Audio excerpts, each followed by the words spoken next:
90-60 కన్నా తక్కువ వస్తే లో బ్లడ్ ప్రెషర్ అంటారు. 120 అండ్ 90 అబవ్ వస్తే హై బ్లడ్ ప్రెషర్ అంటారు. ఎండ తాకిడి ఎక్కువగా ఉండి నీళ్లు సరిగ్గా తీసుకోకపోతే బ్లడ్ ప్రెషర్ లో అయ్యడానికి ఆస్కారం ఉంది. ఛాతిలో నొప్పి రావడం, ఆయాసం రావడం ఇలాంటివి.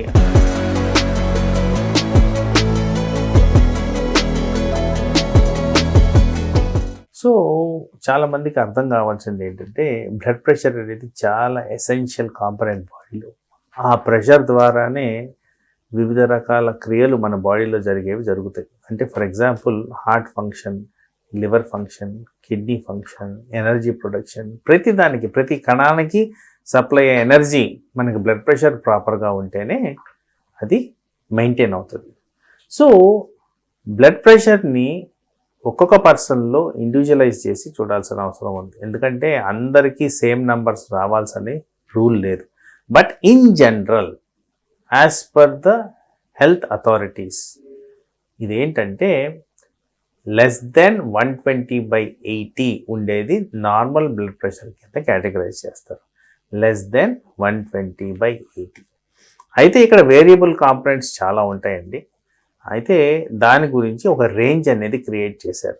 ఈ రేంజ్ ఏంటంటే ఒక నార్మల్ బ్లడ్ ప్రెషర్ గురించి మాట్లాడుతున్నప్పుడు 120 నుంచి 90 పైన ఉన్న నంబర్ మెయింటైన్ అయితే అది నార్మల్ కింద కేటగరైజ్ చేయాలి. అలాగే 80 to 60 కింద ఉన్న నంబర్, బ్లడ్ ప్రెషర్లో 2 కాంపనెంట్స్ ఉంటాయి కదా, అవి 120 to 90, 80 to 60 కింద భాగం ఉన్న వాళ్ళకి ఇది normal range of blood pressure.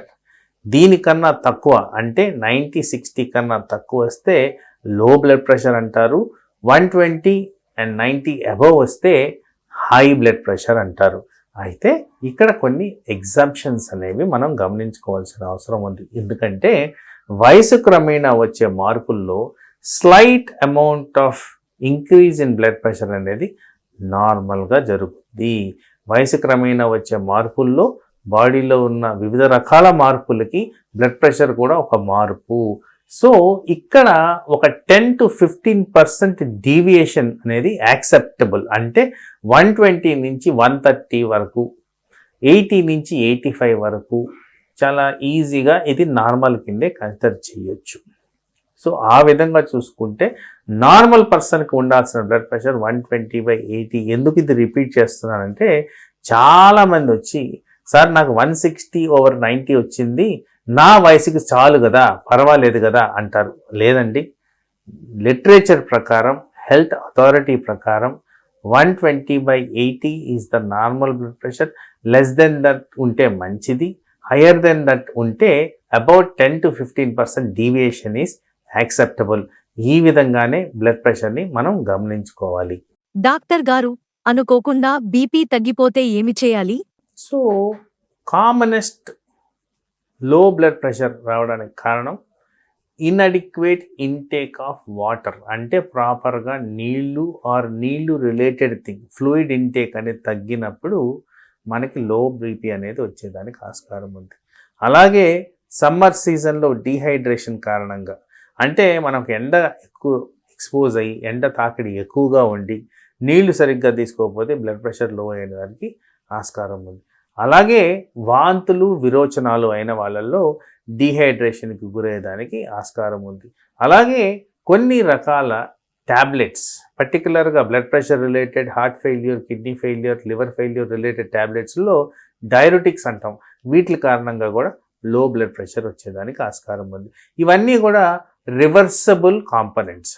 అయితే ఇక్కడ సడన్గా లో బ్లడ్ ప్రెషర్ ఎవరికన్నా వస్తే మనం గమనించుకోవాల్సింది ఏంటంటే హార్ట్ అటాక్ లో బ్లడ్ ప్రెషర్కి దారితీస్తుంది, high infection in the body లో బ్లడ్ ప్రెషర్కి దారితీస్తుంది, సడన్గా blood loss from the body లో బ్లడ్ ప్రెషర్కి దారితీస్తుంది. ఇలాంటివి జరిగినప్పుడు వెంటనే ఎమర్జెన్సీ అటెండ్ అవ్వాల్సిన అవసరం ఉంది. దీన్ని ఎలా డిటెక్ట్ చేయాలి అంటే నేను ఫస్ట్ చెప్పిన కాంపనెంట్లో రివర్సబుల్ ఫ్యాక్టర్స్ ఏవైతే ఉన్నాయో అవి మనకు ఆబ్వియస్గా అర్థమైపోద్ది. అంటే ఎండకి ఎక్స్పోజ్ అయ్యామా, లూజ్ మోషన్స్ అయ్యా, వాంతులు అయినా.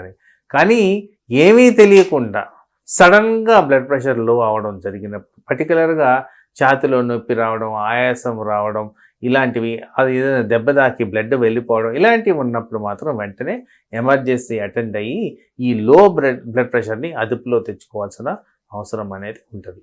సో పర్టికులర్గా మీకున్న కండిషన్ బట్టి ట్రీట్మెంట్ అనేది వేరీ అవుద్ది, కానీ నిర్లక్ష్యం చేయకుండా ఇలాంటి సందర్భాల్లో వెంటనే ఎమర్జెన్సీ అటెండ్ అవ్వడం అనేది చాలా ముఖ్యమైన అంశం.